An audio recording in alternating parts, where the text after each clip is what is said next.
se-Indonesia sejak dari Sabang sampai Merauke yang berkenan hadir pagi ini dalam acara doa bersama yang kita siarkan langsung oleh fasilitas Zoom maupun fasilitas YouTube. Hari ini adalah hari yang bersejarah bagi kita semua, karena untuk pertama kalinya tenaga kesehatan berkumpul untuk melaksanakan doa bersama. Sekali lagi saya sampaikan, doa bersama menyikapi perkembangan situasi terkait RUU Kesehatan Omnibus Law yang hingga saat ini terus berjalan dan tidak adanya transparansi pembahasan.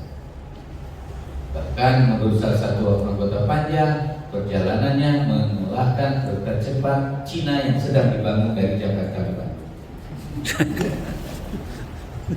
Transparansi pembahasan menjadi isu yang sangat krusial saat ini, karena sejauh ini kita sama sekali belum pernah mendapatkan akses secara resmi untuk dapatkan daftar inventarisasi masalah yang disiapkan oleh pemerintah. Walaupun disampaikan sekian persen sudah mendapatkan masukan dari masyarakat, kita tidak tahu masyarakatnya yang mana. Sejauh ini di usulan pemerintah kita dapatkan secara tidak resmi, sehingga kita tidak yakin apakah benar BIM tersebut yang dibahas atau bukan.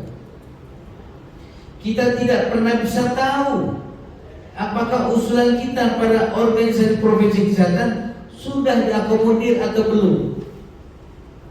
Kalau sudah diakomodir, bagian mana yang telah diakomodir dan mana yang belum? Kalau memang diakomodir, kok tiba-tiba definisi OPG dihapus oleh usulan pemerintah itu dalam dokumen yang beredar. Kemarin kami ketua organisasi profesi, 5 ketua organisasi profesi melakukan audiensi ke salah satu fraksi di DPR dan diterima langsung oleh ketua fraksinya, fraksi Demokrat, oleh ketua fraksi Bapak Edi Baskoro Yudhoyono serta jajaran. Salah satu yang disampaikan oleh anggota panja Komisi 9 DPR, Ibu Alia, Ibu Alia, bahwa pemerintah menyampaikan kepada DPR bahwa sudah mendengarkan aspirasi dari para stakeholder. Yang menjadi pertanyaan, organisasi mana yang telah diundang dan diterima aspirasi tersebut? Seperti hari ini kami melaksanakan doa bersama di Sekretariat Perjuangannya PBID, ada 40 OP yang diundang ke Kementerian Kesehatan, katanya jam 10 pagi. Kalau kami di sini adalah organisasi profesi, kemungkinan yang diundang 40 itu kemungkinan adalah organisasi pansos. Secara resmi IAI dan organisasi profesi kesehatan yang lain sudah menyampaikan usulan secara tertulis, tapi sejauh ini sekali lagi kami sama sekali tidak mengetahui apakah ada usulan dari OP yang telah diakomodir. Itu karena kami tidak bisa mendapatkan akses terhadap tim dari pemerintah.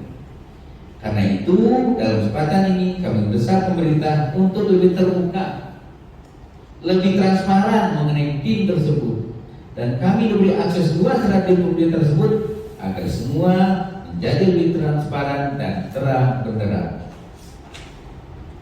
Dengan akses yang luas terhadap tim tersebut, kami akan dapat mengetahui lebih detail mengenai RUU kesehatan ini dan memberikan masukan-masukan yang dibutuhkan untuk kepentingan masyarakat yang lebih luas.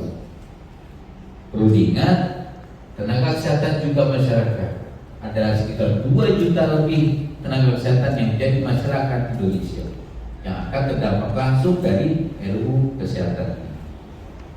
RUU kesehatan ini bukan yang kepentingan kami para tenaga kesehatan, tapi juga untuk kepentingan masyarakat banyak.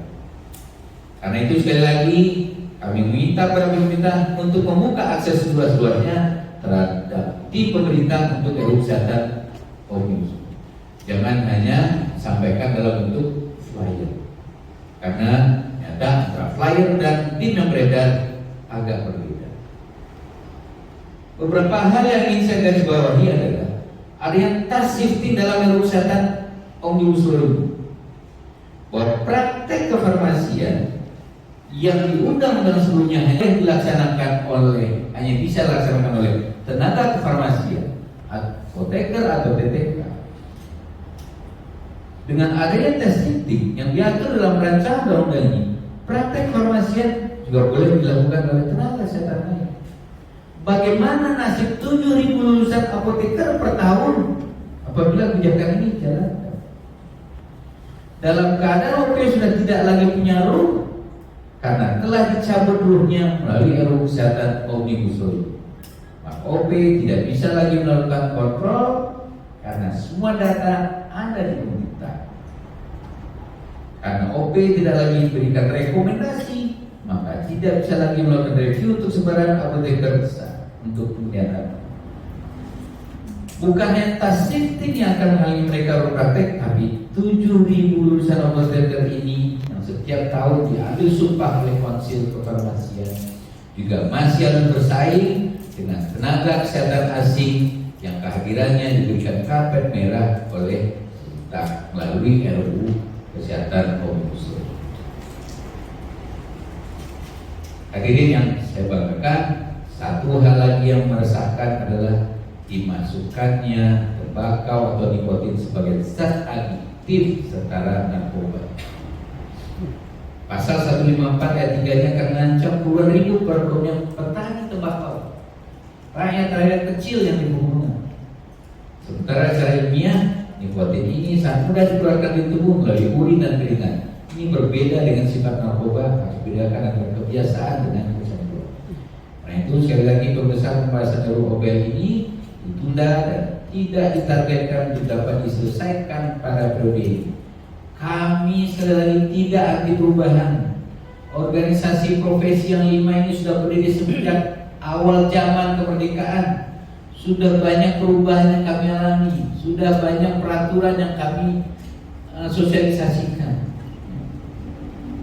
Maka kami inginkan RUU Kesehatan OBL ini lebih bahas lebih dalam dan lebih detail pasal demi pasal dengan melibatkan OP Kesehatan yang mengetahui secara persis bagaimana kondisi pelaksanaan yang dilakukan.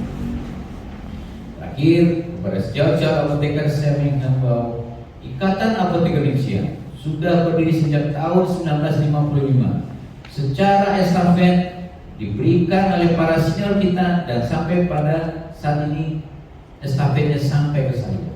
Demikian juga teman-teman ketua pengurus daerah, ketua pengurus cabang dan anggota pengurus, semuanya menerima estafet dalam menjaga organisasi Ikatan Apoteker Indonesia menjadi satu-satunya organisasi bagi apoteker Indonesia.